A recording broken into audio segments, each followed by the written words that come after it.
রংপুরকে হারিয়ে শেষ পর্যন্ত প্লে অফের দৌড়ে টিকে থাকল চিটাগং কিংস। এবারের বিপিএলের একাদশ আসরের শুরু থেকেই টানা ৮ ম্যাচে জয় করে ১৬ পয়েন্ট নিয়ে প্লে অফ নিশ্চিত করেছিল রংপুর, কিন্তু সময়ের পালাবদলে পরপর ৩টি ম্যাচ হেরে যাওয়ায় শীর্ষস্থান হাতছাড়া করেন রংপুর। ১১ ম্যাচে ১৬ পয়েন্ট নিয়ে পয়েন্ট টেবিলের শীর্ষে থেকে দ্বিতীয় স্থানে চলে যায় রংপুর। অন্যদিকে ১০ ম্যাচে ১৬ পয়েন্ট নিয়ে রান রেটে এগিয়ে থাকায় পয়েন্ট টেবিলের শীর্ষে উঠে আসে বর্তমান চ্যাম্পিয়ন ফরচুন বরিশাল। বুধবার ২৯শে জানুয়ারি বিপিএলের লিগ পর্বে ১০ ম্যাচে ১২ পয়েন্ট নিয়ে টেবিলের দ্বিতীয় স্থানে উঠে আসে চিটাগং কিংস। ১২ ম্যাচে ১২ পয়েন্ট নিয়ে দুর্বার রাজশাহী, কিন্তু রানের দিক থেকে এগিয়ে থাকায় তৃতীয় স্থানে জায়গা করে নেয় চিটাগং কিংস। অন্যদিকে খুলনা টাইগার্স ১০ ম্যাচে ৮ পয়েন্ট নিয়ে আসেন পয়েন্ট টেবিলের পঞ্চম স্থানে এবং রংপুরের বিপক্ষে চিটাগং কিংস জিতে যাওয়ায় এবারের বিপিএল থেকে ছিটকে পড়ে ঢাকা ক্যাপিটালস, অর্থাৎ সিলেট স্ট্রাইকার্সের পর দ্বিতীয় দল হিসেবে এবারের বিপিএল থেকে বিদায় নিল ঢাকা ক্যাপিটালস। বাংলাদেশ প্রিমিয়ার লিগের ৩৭তম ম্যাচে বুধবার মুখোমুখি হয় রংপুর ভার্সেস চিটাগং কিংস। মিরপুরে টসে জিতে প্রথমে ফিল্ডিংয়ের সিদ্ধান্ত নেন চিটাগং কিংসের অধিনায়ক মিঠুন। মিরপুর শেরেবাংলা জাতীয় ক্রিকেট স্টেডিয়ামে দিনের প্রথম ম্যাচেই টসে হেরে প্রথমে ব্যাট করতে আসে রংপুর রাইডার্স, তবে ভাগ্যের চাকা উল্টো ঘোরায় দ্বিতীয় ওভারে ধাক্কা খায় রংপুর। রানের খাতা খোলার আগেই দলীয় ৩ রানের মাথায় চিটাগং কিংসের বাঁহাতি পেসার শরীফুল ইসলামের হাতে শিকার হন রংপুরের ওপেনার স্টিভেন টেলর। এরপর রংপুরের হয়ে ক্রিজে আসেন ডানহাতি ব্যাটার সাইফ হাসান। তিনিও মাত্র ৮ রান করে খালেদের বলে অধিনায়ক মিঠুনের হাতে তালুবন্দী হয়ে ফিরে যান পেভিলিয়নে। সাইফের বিদায়ের পর মাঠে আসেন পাকিস্তানি ব্যাটসম্যান ইফতেখার। শুরুর ধাক্কা সামলে ওঠার আগেই পাওয়ার প্লেতে আরও ২টি উইকেট হারিয়ে ফেলে রংপুর। এরপর ক্রিজে থাকা আরেক ওপেনার সৌম্য সরকার রংপুরের হয়ে ভালো করতে পারেনি তেমনটা। ১৭ বলে ২টি চার, একটি ছক্কায় ২৩ করে আউট হয়ে যান সৌম্য।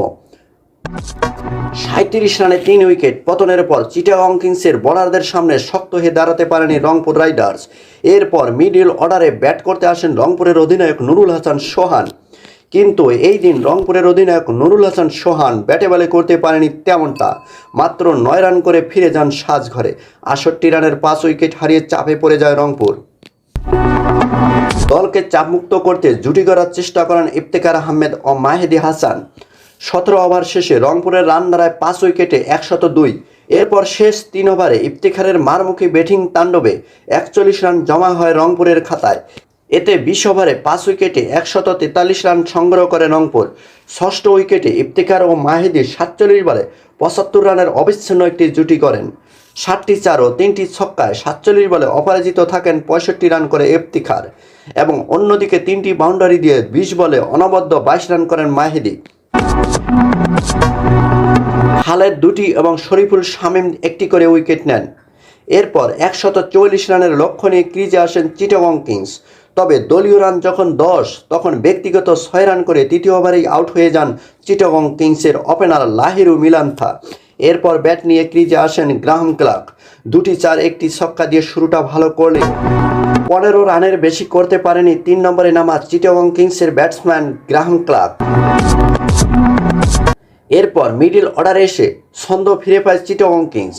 তৃতীয় উইকেটে অধিনায়ক মোহাম্মদ মিঠুনের সাথে ২৭ বলে ৩৪ এবং চতুর্থ উইকেটে হায়দার আলীর সাথে ৩৬ বলে ৪০ রান যোগ করেন ওপেনার পারভেজ হোসেন ইমন। মিঠুন ২ ছক্কায় ২০ এবং ইমন ২টি চার ও ২টি ছক্কায় ৪৩ বলে রান করেন ৪১। দলীয় ১১৮ রানে পঞ্চম উইকেট পতনের পর শেষ ১৮ বলে ২০ রানের দরকার পড়ে চিটাগং কিংসের। পাকিস্তানি বোলার আকিব জাভেদের করা ১৮তম ওভারের প্রথম ৪ বলে ৪টি ছক্কা মেরে চিটাগং কিংসের জয় নিশ্চিত করেন হায়দার আলী। পরপর ৬টি ওভার বাউন্ডারি এবং একটি বাউন্ডারিতে ১৮ বলে ৪৮ রানের ম্যাচ জয়ে ইনিংস খেলেন হায়দার আলী। রংপুরের আকিব জাভেদ ও সাইফুদ্দিন ২টি করে উইকেট নেন এবং ম্যাচ সেরা হয়েছেন হায়দার আলী।